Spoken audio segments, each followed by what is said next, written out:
There are many times or many things that we talk about here in the country. Number one, the land.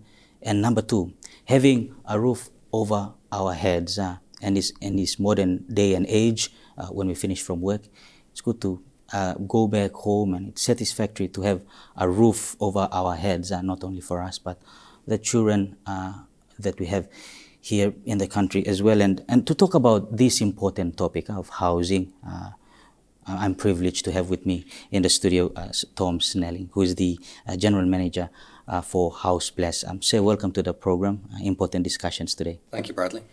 All right, so first of all, tell us about the organization that you work for and the sort of work that you do in terms of housing is concerned. Sure.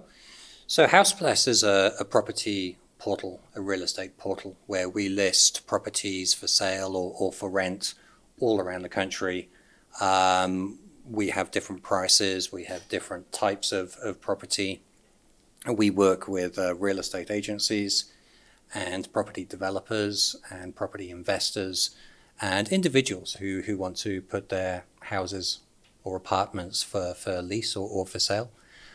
So we cover a wide range of properties around the country, and we work in a system that a viewer can type in a price range, can type in a location, can type in how many bedrooms they want, and then it'll display the results of their search, and they can make an inquiry directly with the seller or with the vendor to arrange a viewing.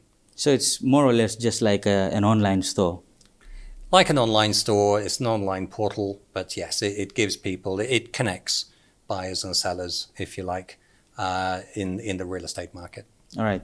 So as an online portal, giving that avenue to citizens here and interested people abroad, what is the sort of trend that you are seeing now during this time?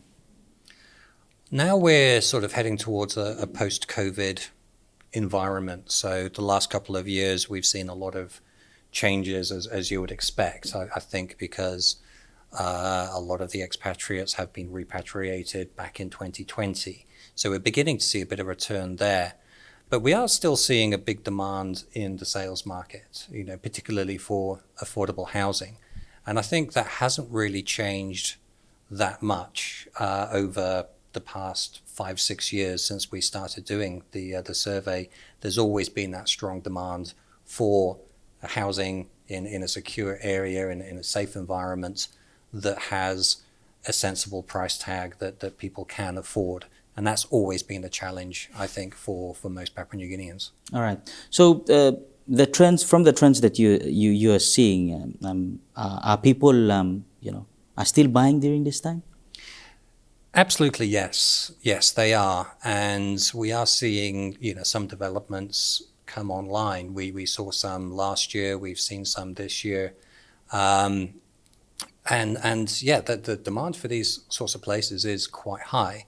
We've seen some changes, I think, in terms of the locations of the properties. I think when we look at your sort of inner city properties for sale, Baroko, Korabasaya, 2 Mile, these sorts of areas, the pricing is quite high because it's in-town established prime properties. Correct.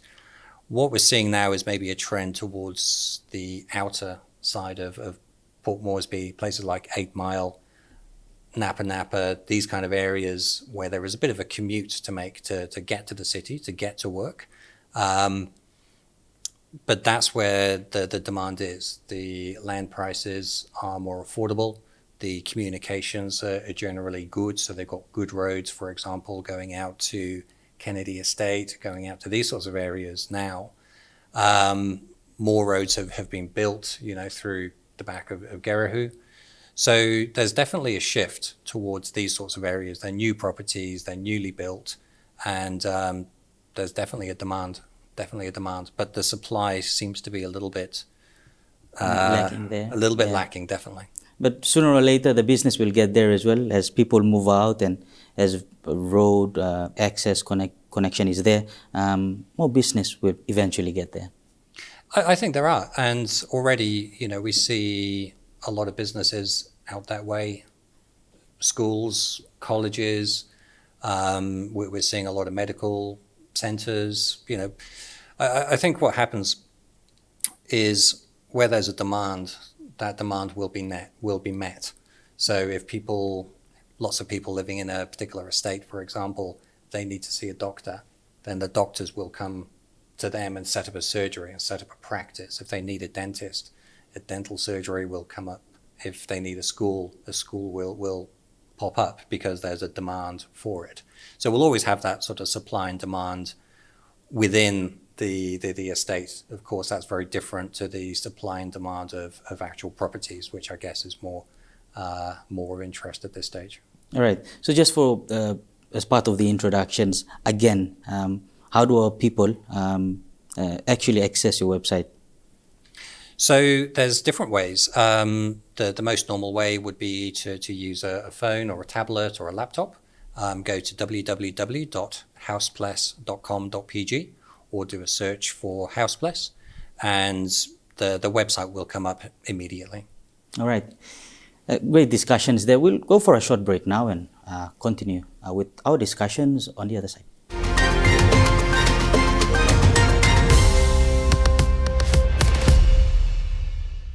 Welcome back to Infocus, discussions on Hausples, PNG's property website.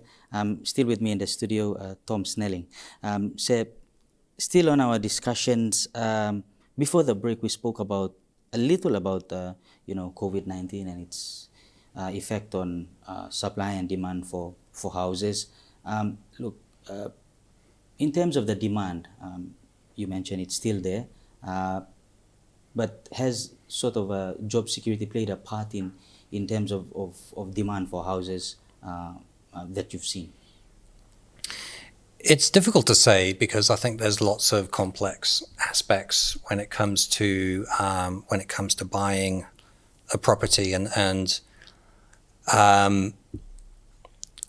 the time it takes between finding a property that you wish to purchase, you making the viewing, making an offer, and then placing a deposit to the point of actually settling and being able to move in. It takes a very long time. It takes several months, sometimes a year or more to actually go through that full process of finding that property and then moving into that property. And I think there are different reasons for it. And I think the demand has still been there regardless of COVID. We still see with the developments that we work with, a lot of viewings happening. We're seeing a lot of offers being made. But I think also during that COVID period, it was only a handful that actually got through to settlements, and we're not 100% sure why, if that is a case of security, like job security, or the risk involved from the bank's perspective to say, we don't know if this person is still going to have a job in 3 months' time. Is this a safe risk? So, whilst I'm not saying that is the case, we do sort of question why things are taking as long as they do take, and is job security a factor in terms of that decision being made if somebody is a safe loan applicant. All right. So you spoke about viewing of the houses. What sort of type of house are most commonly wanted by our citizens here in PNG? For the sales market? Yes. Certainly, we've done a survey about this, and the survey can be downloaded directly from the website. So, please do, if that's of interest, do take a look at that. But what we did find is 3-bed houses, 3 or 4 bed. 3 bed is by far the most popular. Standalone houses on a high set, so houses on stilts. Those are, without a doubt, the most popular type of house that people want to purchase. All right. So in terms of Papua New Guineans actually putting up their houses on the website for people to purchase, are we seeing more local participation in this area? Not to actually sell themselves. What we do find is that most people who do want to sell their house will go to an agent, and for very good reason. So we're not seeing sort of people trying to sell their houses themselves. What we do find is the supply of houses has stayed fairly static in terms of ready-built houses. The trend seems to be more about building off the plan or buying off the plan. So this is, you choose your land, somebody builds the house for you to the specifications that you want, which has its advantages and its disadvantages, of course. But in terms of houses that already exist, and the prime areas like Corupasea or Baroko or East Baroko, whilst there's a lot of houses there, I haven't seen a huge increase on the number of new houses coming onto the market. So that seems to have stayed sort of fairly static. But for new developments, there seems to be a huge demand for that. All right. Outside of Port Moresby, is the demand still there for housing? Other places, Ley, Mount Hagen, and elsewhere? That seems to be continuing as normal. So 100%. I mean, Hausples does work all around the country. We're not limited to Port Moresby, but that's where most of the market happens to be. Ley being the second most important market that we have. And feedback, I guess, from agencies there have been that things have slumped a little bit, but there's, I think, sort of promising things happening in the future. The projects that are happening, I think we are going to see a lot of growth in Ley. And, with some of the new projects that are on the table for the rest of Papua New Guinea, particularly in the Highlands and Sepik, then you're probably going to see more growth in these areas as well. All right. Many times when, people want to move to a new area, they, scope the place in terms of security-wise. Is the place safe for their vehicles to be, brought in during the day or late hours of the night? Has that been one of the factors that people actually, when looking at houses, have considered? Security is a factor, and again, this is in the survey. This is one of the questions. It's not the biggest factor. So people are more interested in price. Obviously, they're going to be most price conscious first. They're going to be looking at what's close by. So how far away are the schools or the shops or the PMV stops? Security probably comes in around about third. And then sort of proximity to family and things like that would probably be the least, the bottom of the list. So definitely security is a concern. It is an issue, but it's not necessarily the top issue, certainly for the Papua New Guinean market. All right. Discussions there on housing, and we'll continue on with these discussions a little later on after these short messages.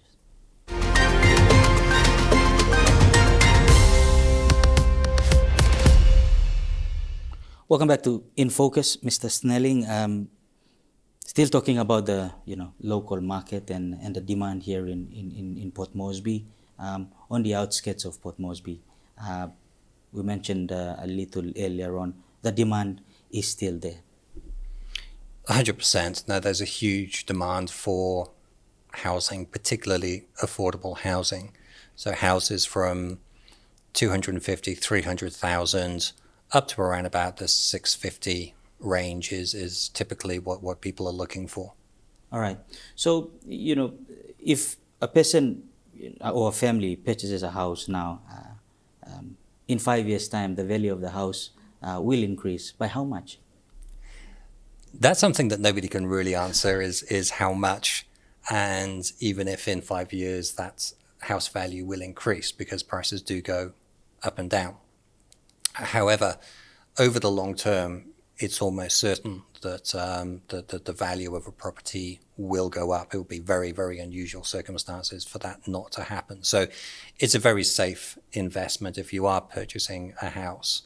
It's a very safe bet that the value of that house will increase over time, just the value of the land alone. But I think that the big benefit is when you do buy a house, you're normally buying it on a 99-year lease, which means that you have something to leave your children. So that house doesn't just be for your family, but for your children and potentially for their children as well. So it's a long-term investment that can span several generations. All right. So we're still seeing here in Port Moresby, buildings have been erected, including homes. That's the sort of trend going forward. The economic situation as it is, the government says it will improve come the new 2 LNG trains. So the future still looks bright for housing here in PNG. Look, I think it does. It does. I mean, there's land has been earmarked for development. It just has to happen. There was an announcement for Duran Farm, an MOU signed not that long ago. And that's exciting because that's 2,000 odd properties that will come onto the market very much into the affordable sector. So I think that's a very exciting thing. We've got towards Napa Napa, you've got to Harbour Town. Again, they've got several thousand properties there that will be built over the coming years. Not straight away, but over a period of maybe 8-10 years. You know, they'll be building a significant number of houses, and we can expect kind of a satellite suburb almost to appear there. You've got Edai Town just up the road from there. You've got Skyview Estate. You've got 9 Mile areas there landmarked for development. So you've got lots of things happening, and I guess the main concern is to actually make sure that they do happen. You know, the ideas are sound, they're very solid. The market that they're reaching out to is exactly the market that they need to be reaching out to. The price points are correct. The quality of the housings are correct. It's a pity, Duran Farm couldn't take off that earlier as expected. But finally, it's off the ground now. Absolutely. I mean, they have to follow due process. There's no doubt about that. And there's a lot of complex things going on in the background that have to be overcome first. But, you know, if this does go ahead and it does seem quite positive, then I think that's going to be a very positive outcome for the country and for Papua New Guineans to actually make that home ownership dream come true. All right. So from your surveys, is there an estimate of where the market will pick up in the coming years? The areas for growth, the areas of demand tend to be towards the outside. When we asked that question, we weren't asking for specific criteria.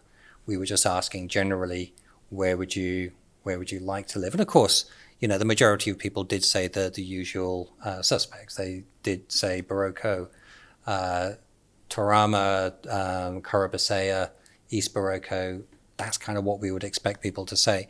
But what we have seen is over the sort of 6 years that we've been doing this survey, we've seen that growth towards to say, well, look, we'd be quite interested in the 8 Mile area, in the 9 Mile area, towards, you know, Leia direction, whether that means to Harbour, whether that means Edai, you know, or other areas that seems to be expanding over those places.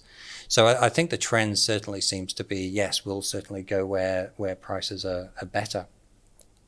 But I think, you know, as we were saying before, you know, the roads are being built, you know, the roads are improving, the communications are better, the services that people need to live in these particular areas do exist.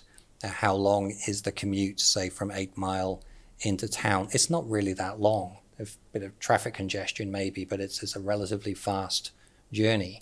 The roads to Leia are a little bit rough at the moment, but I'm sure they'll be fixed soon. And again, that's a pretty quick journey without the potholes.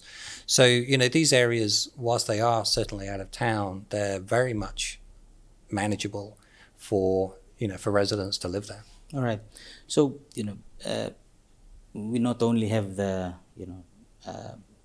people here in the country demanding homes as well, but there are other people as well accessing the website from outside PNG. What's the interest like and the sort of housing that they look for coming and working here in PNG?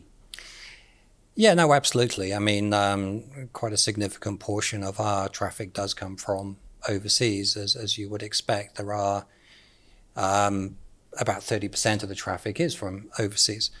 So, of course, people are looking for very different things. When we're looking at that type of housing, security is much further up the list as one of the key concerns. And amenities, things like swimming pools and gymnasiums and proximity to say, supermarkets or restaurants and things suddenly become a lot more important. One interesting thing that we did find during COVID was the shift from 3-bed housing, which would have been more family orientated, to 1 and 2 bedroom housing, whereby people were coming up as individuals and leaving their families back in their home countries. There was a big shift there, and that was certainly apparent. So the sort of housing areas that would cater for visitors coming into the country, they saw that shift. The 1-beds and 2-beds got rented out very quickly. The 3-beds were the ones that they had an issue finding tenants for, which was opposite prior to 2020. But I think now, 2022, I think we're going to start to see that reverse again. The sort of 3-beds are going to become far more popular moving forwards. All right, so here in front of me is a handbook that was put together by Hausples, a guide to the country in terms of what to expect in the city, and many useful data as well. A lot of work has been gone into putting this together. It's downloadable online as well. Correct. So we've got copies of this. It's been sent out to all of the embassies and the Papua New Guinean embassies and the high commissions around the world. We've got it into agencies. A lot of the hotels are holding it. So yes, we've got a good sort of distribution, and it is available for download free of charge via Hausples. All right. Look, say it's been a pleasure having you on the program, and we wish you all the best. Thank you very much, Bradley. Thanks for your time. Yes. A final one. How to reach the website again? Okay. So open up a browser and then type www.hausples.com.pg or Google Hausples. And we also have an app that's available for download. So go to Google Play, search for Hausples. There's a very useful app that you can use that you can very quickly find your favorite properties. Okay, thank you very much. This has been Infocus. If you have comments on tonight's program, you can email us on the email now showing on your screen, or you can engage with us on our social media pages, and do watch this program if you didn't catch it this time around on YouTube as well. From all of us here, stay safe. Bye-bye.